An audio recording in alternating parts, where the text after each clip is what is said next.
हे बघा, protein x powder बनवण्याकरता आपण साहित्य बघून घेऊया। तर साहित्यामध्ये इथे मी अर्धा कटोरी काजू घेतलेले आहेत आणि अर्धा कटोरी बदाम, 1 कटोरी अक्रोड, अर्धा कटोरी इथे डिंक घेतला आहे, 1 कटोरी इथे गूळ घेतलेला आहे। तुम्ही गुळाऐवजी साखरेचा सुद्धा वापर करू शकता। थोडीशी इलायची, अर्धा कटोरी मी इथे किशमिश घेतलेली आहे। किशमिशचं प्रमाण तुम्ही तुमच्या आवडीप्रमाणे वाढवू सुद्धा शकता। आणि अर्धा कटोरी इथे पिस्ता घेतलेले आहेत। 1 कटोरी खारीक आहे। हे खारीक मी अगोदर स्वच्छ पाण्याने धुवून घेतलेले आहेत आणि त्यानंतर त्याच्या बिया काढून बारीक तुकडे करून घेतलेले आहेत आणि त्यानंतर 2 ते 3 दिवस मी उन्हात वाळवले आहेत। याने काय होतं की याचं पावडर जे आहे आपण मिक्सरमध्ये करताना लवकर होतं, त्यामुळे तुम्ही सुद्धा असंच करा। आणि 1 कटोरी किसलेला खोबरा आहे।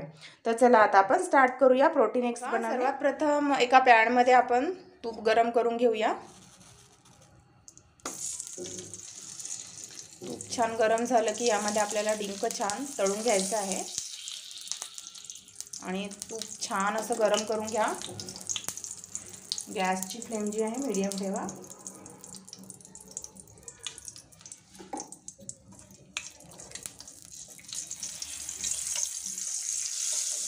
ही प्रोटीन एक्स पावडर तुम्ही एकदा बनवा आणि एअरटाईट कंटेनरमध्ये भरून ठेवल्यास 2 ते 3 महिने अगदी छान राहतं।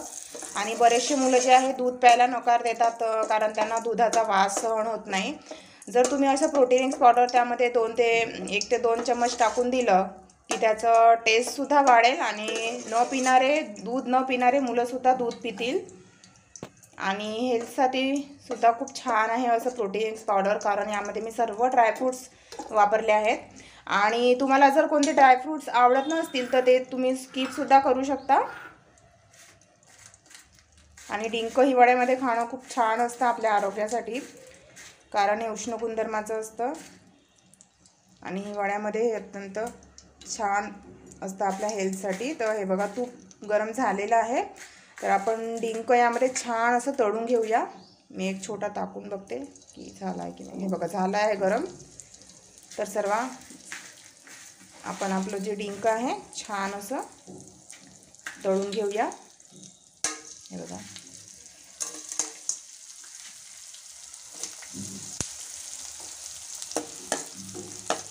डिंक तळताना नेहमी एक गोष्ट लक्षात ठेवा की तूप छान असं कडक गरम झाल्यानंतरच यामध्ये तुम्ही डिंक टाका, म्हणजे छान तळल्या जाईल। कारण डिंक जर छान तळल्या नाही गेलं की ते वरून असं तळल्यासारखं वाटतं पण आतून असं कच्चच राहतं आणि मग ते खाताना असं दाताला चिपकतं। त्यामुळे छान असं कडक तूप गरम झाल्यानंतरच यामध्ये तुम्ही डिंक तळून घ्या। तरी बघा, छान असं तळून होत आहे आपलं डिंक।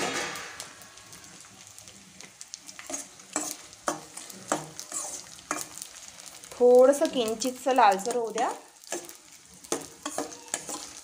हे बघा, मी जवळून दाखवते, अशा प्रकारे झालं पाहिजे। तर चला आता आपण अशाच प्रकारे बाकीचं डिंकसुद्धा तळून घेऊया। आणि शक्यतो तुपामध्येच तळा तुम्ही, नसेल तर तुम्ही तेलाचा सुद्धा वापर करू शकता, पण तुपात केलेलं प्रोटीन एक्स थोडं आणखी हेल्दी होतं। तर बघा, थोडं असं टाकत जाऊन संपूर्ण डिंक तुम्ही तळून घ्या।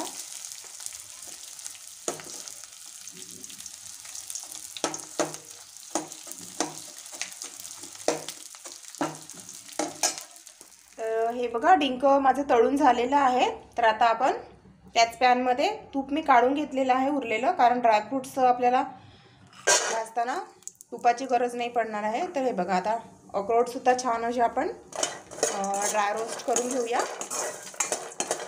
जास्त वेळ लागत नाही आहे ड्राय रोस्ट करायला, कारण आपल्याला थोडेच ड्राय रोस्ट करायचे आहेत, बस हलकेसे। तर यामध्ये आपल्याला तुपाचा वापर नाही करायचा आहे रोस्ट करताना। हे बघा, अशा प्रकारे लो फ्लेमवर छान असे रोस्ट करून घ्या। यामध्येच मी बदामसुद्धा टाकते आणि काजू आणि पिस्ता सर्व आपण एकत्रच छान असं रोस्ट करून घेऊया, वेगवेगळं करण्यापेक्षा. बघा, म्हणजे आपलं काम लवकर होईल. हे बघा, अशा प्रकारे लो फ्लेमवर 2 ते 3 मिनटं रोस्ट करून घ्या.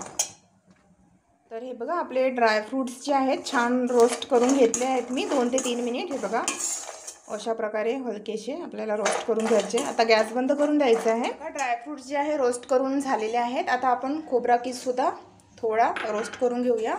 आणि खोबरा कीस रोस्ट करताना लक्षात ठेवा की गॅसची फ्लेम जी आहे लो ठेवा, कारण हे लवकर जळून जातं मग खोबरा.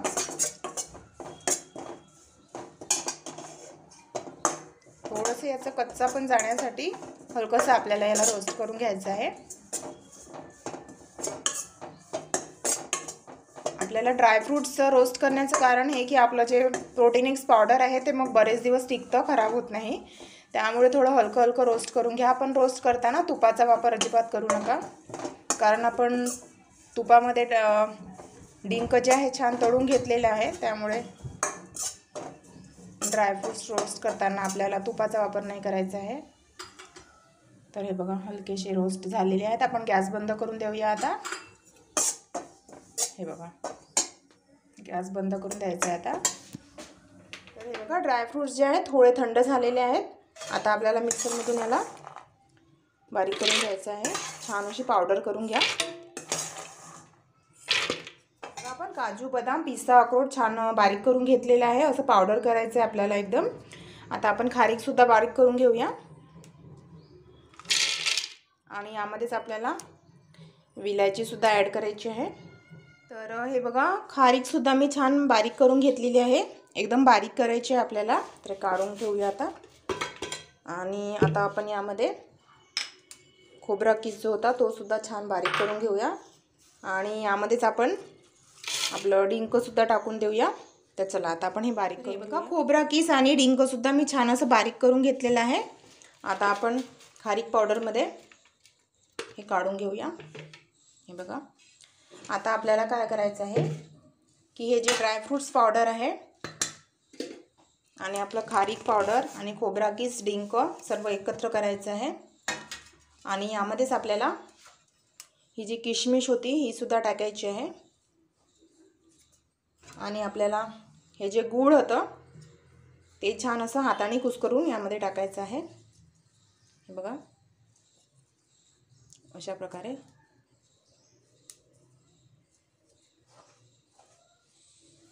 हे बघा, थोडं थोडं मी गूळ यामध्ये मिक्स करत आहे.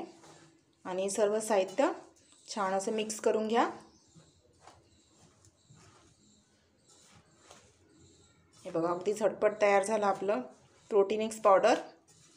यामधले जे ड्रायफ्रूट्स तुम्हाला आवडत नसतील ते तुम्ही स्किपसुद्धा करू शकता, म्हणजे तुमच्या आवडीचं प्रोटीनिक्स पावडर रेडी होईल.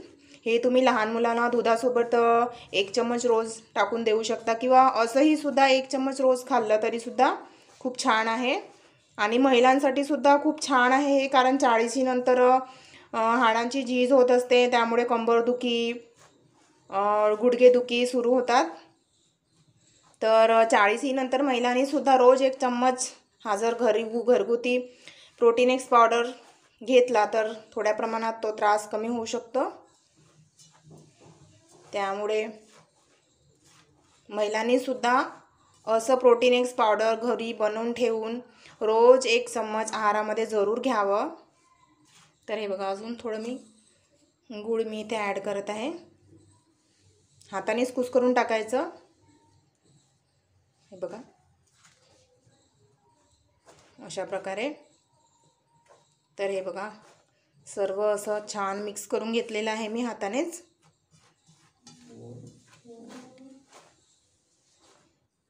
आणखी थोडा गूळ टाकते मी. गुळाचा गुणधर्म उष्ण असतो, त्यामुळे मी इथे साखरेऐवजी गुळाचा वापर केलेला आहे. आणि साखरेपेक्षा गूळ खाणं केव्हाही चांगलं असतं, हेल्दी असतं. तर हे बघा, लहानांपासून पर्यंत सगळ्यांसाठी आवश्यक असणारं आणि हेल्दी असणारं प्रोटीनेक्स पावडर रेडी झालेलं आहे। तर चला आता आपण एका छान एअरटाईट कंटेनरमध्ये हे भरून ठेवू। बघा, प्रोटीनेक्स पावडर मी आता छान एअरटाईट कंटेनरमध्ये भरून ठेवत आहे। तर कसा वाटला माझा हा व्हिडिओ प्रोटीनेक्स पावडरचा नक्की सांगा कमेंट बॉक्समध्ये। आणि जर तुम्ही पहिल्यांदा माझं चॅनल वॉच करत असाल तर प्लीज फुल वॉच करून सबस्क्राईब करा अशाच नवीन हेल्दी आणि टेस्टी आणि झटपट होणाऱ्या रेसिपी बघण्यासाठी। तर हे बघा, अशा प्रकारे एअरटाईट कंटेनरमध्ये भरून ठेवायचं आहे आपल्याला, जेणेकरून हे खराब होणार नाही। आणि रोज 1 चम्मच तुम्ही आपल्या आहारामध्ये नक्की घ्या। तर thanks for watching my video आवडल्यास लाईक करा, शेअर करा आणि सबस्क्राईब करा। तर भेटूया नेक्स्ट व्हिडिओमध्ये एका नवीन हेल्दी आणि टेस्टी रेसिपीसोबत। तेव्हापर्यंत take care, bye bye, have a nice day. आणि बघत राहा माझं channel Marathi kitchen with Manisha. Healthy खा, स्वस्थ रहा, मजेत रहा आणि हसत रहा।